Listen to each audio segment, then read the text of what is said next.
Hello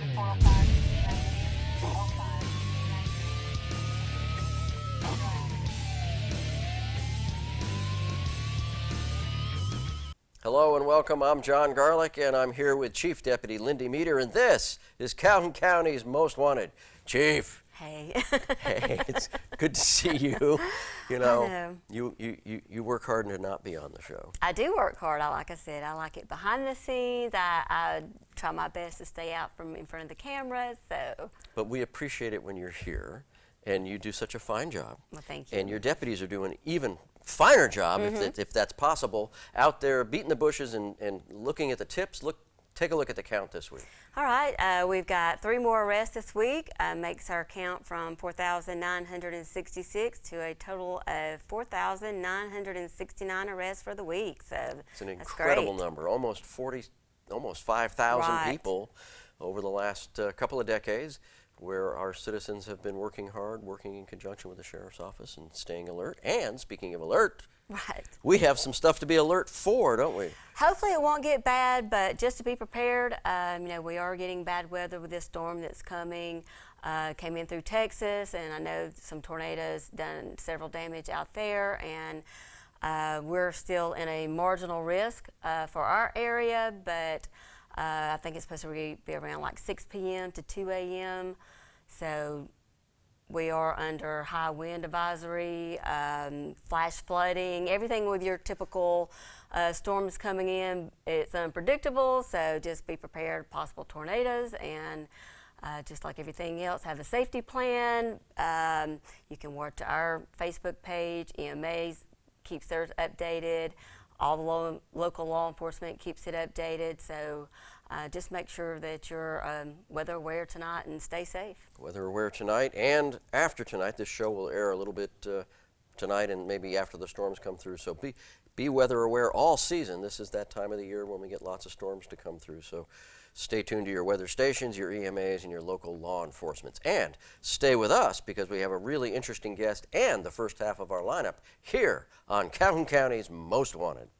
And welcome to this week's edition of Calhoun County's Most Wanted. First up in our lineup this week, Marconi Tarantino. Mr. Tarantino, last known to be living in Prattville, he's wanted for probation violation on possession of a controlled substance. And take a look at Robert Witt. Mr. Witt, last known to be living in Rockmart, Georgia. He's wanted for a probation violation on possession of a controlled substance. And this is Dana O'Neill. Miss O'Neill, last known to be living in Anniston, she's wanted for a failure to appear on identity theft. And take a look at Tommy Rose. Mr. Rose, last known to be living in Piedmont, he's wanted on a probation violation for leaving the scene of an accident with injury.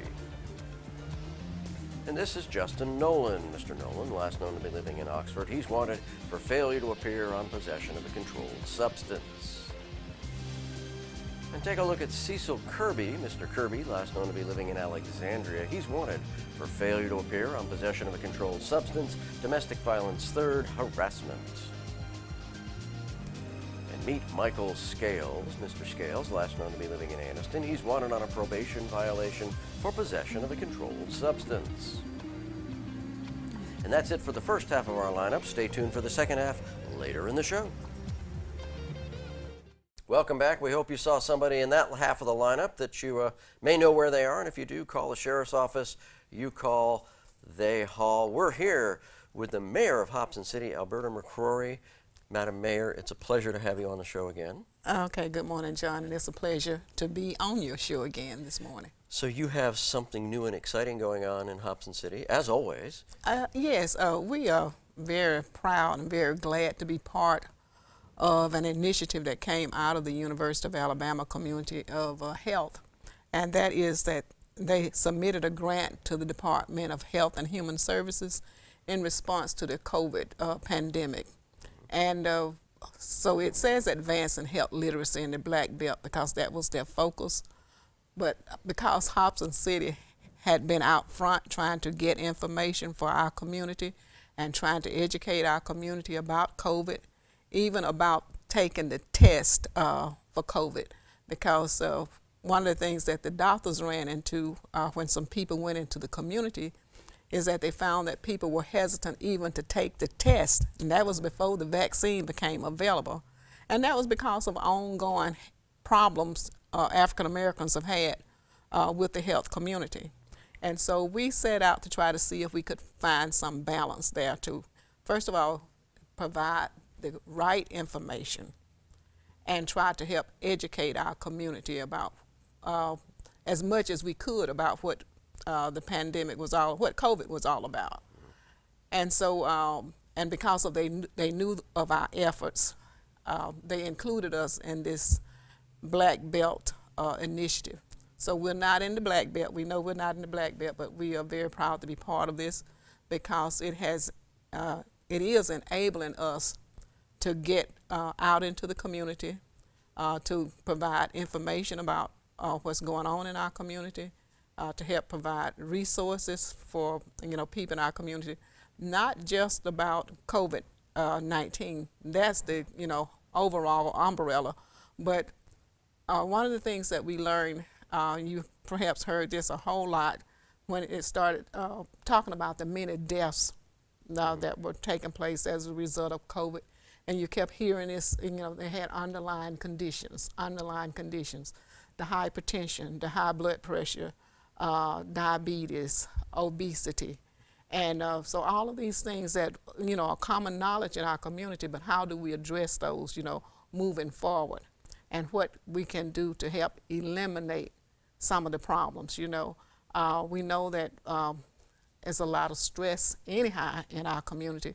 But then with the COVID, people were experiencing even more stress.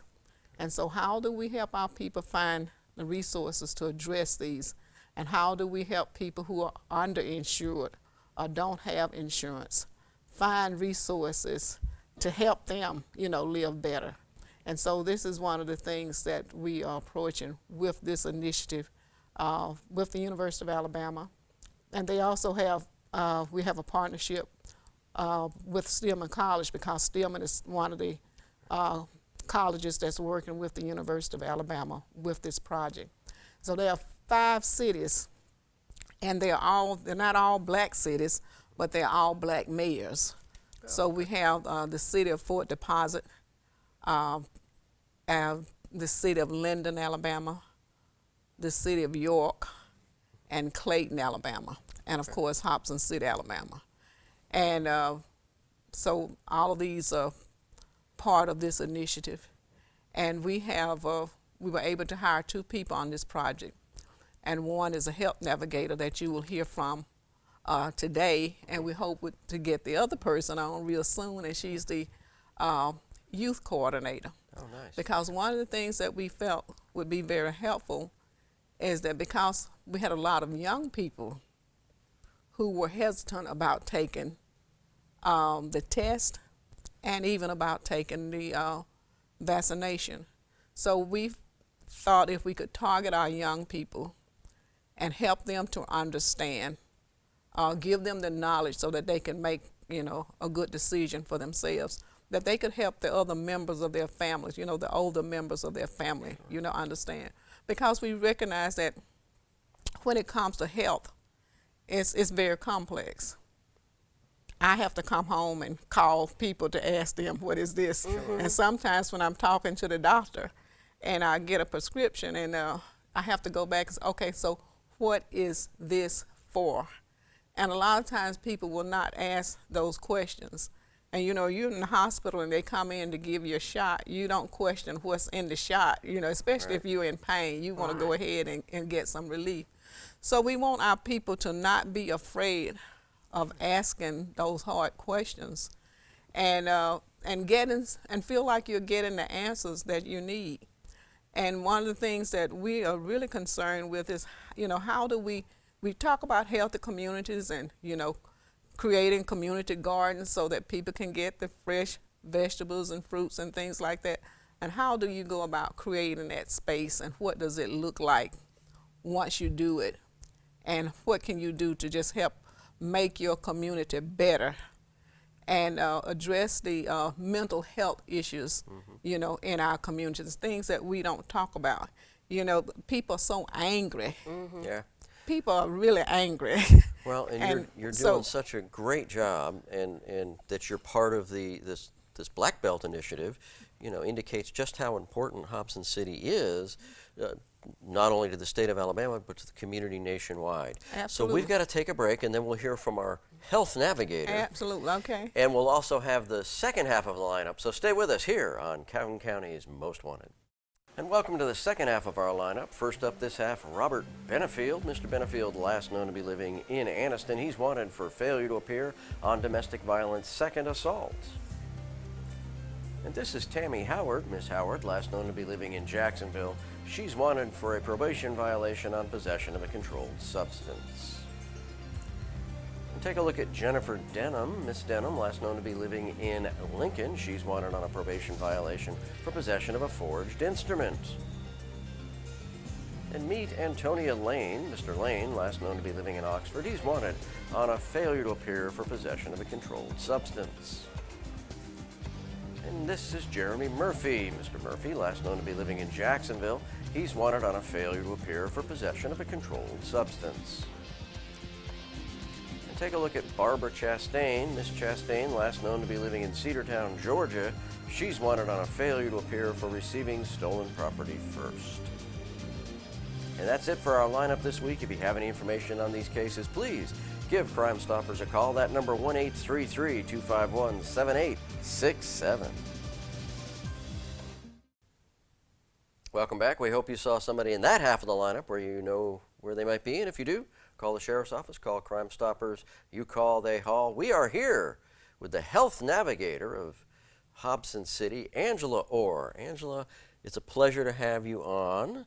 And your mayor, our mayor, Yes. was here telling us all about the programs and how Hobson City is leading the state in bringing health literacy to Black Belt communities or African American communities throughout the state, right? So tell us more about kind of the details here. Okay.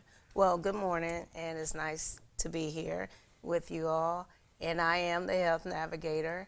My name is Angela Orr, and I'm with Advancing Health Literacy, which is a grant that was $2.9 million grant that was given to the town of Fort Deposit in order to promote health literacy.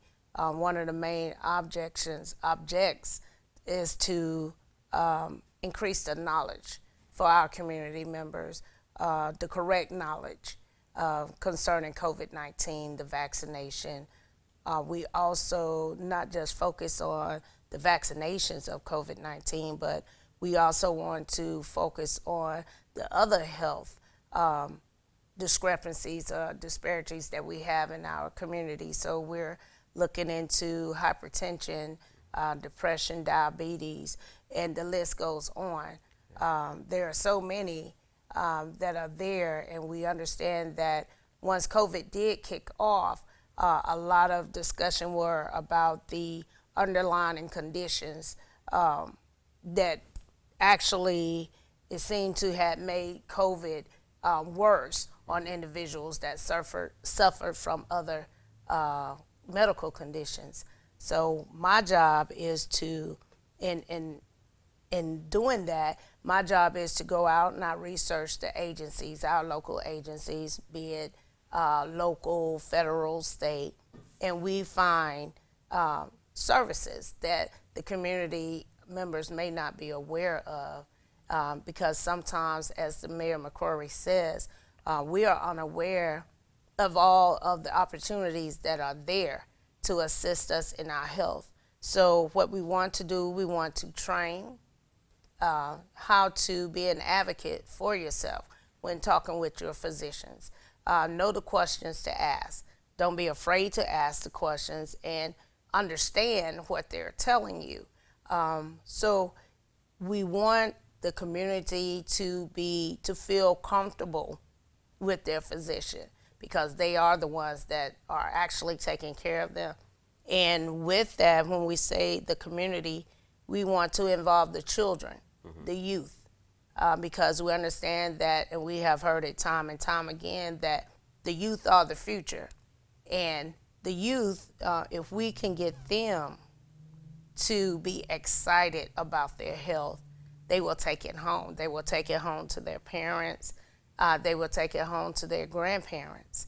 And pretty much promote them wanting to take care of themselves better or be better advocates for themselves. So we want to teach them at a young age how to ask the questions, how to understand,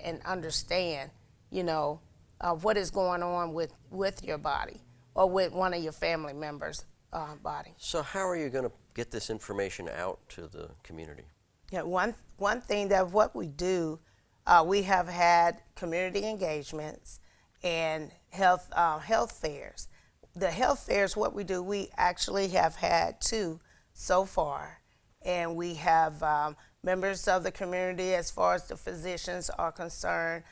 We have had Dr. Angela Morton to come out and actually give the vaccinations to those who wanted the vaccination, and along with the boosters. And we've also gone into the community with surveys. So once we get the surveys, we go ahead and we compile the information. And once we have compiled the information, we go from there. And we ask that the community contact me. So if you have any questions, so I can assist you specifically in what you may have a need for. So how do they contact you? They can contact me through the City Hall of Hobson City, Alabama, or they can contact me via phone. So what's your phone number? And my phone number is area code 404-615-7040. Hobson City has a website they can get some information on too, yes? I'm sure they have. We have a Facebook page. Oh, okay. So we have a Facebook page, and the Facebook page is Advancing Health Literacy, the town of Hobson City. And there I update the page on a daily basis with information, agencies to contact. If they have not contacted me, they can go to the page and actually get some information there. But again, they could contact me directly if need be. Fantastic. So advancing health knowledge for everybody is very important. We appreciate you being on the show and communicating that, and I hope everybody just blows your phone up looking for more information. And we want you to stay with us because we have more information with the Crime Stoppers portion of our show, and then Lynde's going to scare us all with a crazy criminal. So stay with us here on Calhoun County's Most Wanted. And welcome to the Crime Stoppers portion of our show, where we ask your help on the following cases. First up, on March 14th, a radio detection transmitter and a bag of various tools were stolen from the roadside in an area of Grayton Road South and Ingram Wells Road in Ohatchee. And sometime between March 14th and March 16th, this home, located on Choccolocca Road in Anniston, was burglarized. A .38 caliber handgun and some medication were stolen. And on March 7th, a concession stand at the Weaver High School, located on Claremont Drive in Weaver, was burglarized. Damage to the concession stand occurred, but no property was reported stolen. And sometime on March 6th, a concession stand at the Pleasant Valley Recreational Sports Facility, located on Cedar Springs Drive in Jacksonville, was burglarized. An industrial popcorn machine was stolen from that location. And between February 8th and February 11th, 4 industrial air conditioning units were stolen from a business located on Highway 431 in Alexandria. And that's it for our Crime Stoppers cases. If you have any information on these cases, please call Crime Stoppers. That number, 1-833-251-7867. Stupid! You're so stupid! Lynde, you know what time it is? It is. It's the crazy criminal time. It's crazy criminal time. So take us there. Well, all right. Well, this one is not so much, I think it's a combination of a crazy incident, but along with a crazy mugshot that made him famous. Oh, my goodness. Look at that. Yes. So what we've got, gentleman here came into a convenience store down in Florida and just was sitting on the counter. And so the clerk asked him to get off the counter, so he just laid in the floor. And which the clerk allowed him to lay on the floor until it was, I guess, time cleaning up, and asked him to get up because he needed to mop the floor. And he started getting irate and started slinging cookies and destroying the store and throwing cookies everywhere, and went outside and laid by his motorcycle until the police arrived. So I think he became famous because of this mugshot once he was detained and arrested and taken to their facility. So, not really sure on the outcome of that, but he was famous for throwing cookies and pitching a fit, and He's a cookie monster. he's a cookie monster. A Florida cookie monster. Well, hopefully they got him some help. Florida has a pretty good mental health system for that. Probably did a Baker Act on him. I'm sure. I hope they did. I hope they did. Well, be weather aware, folks.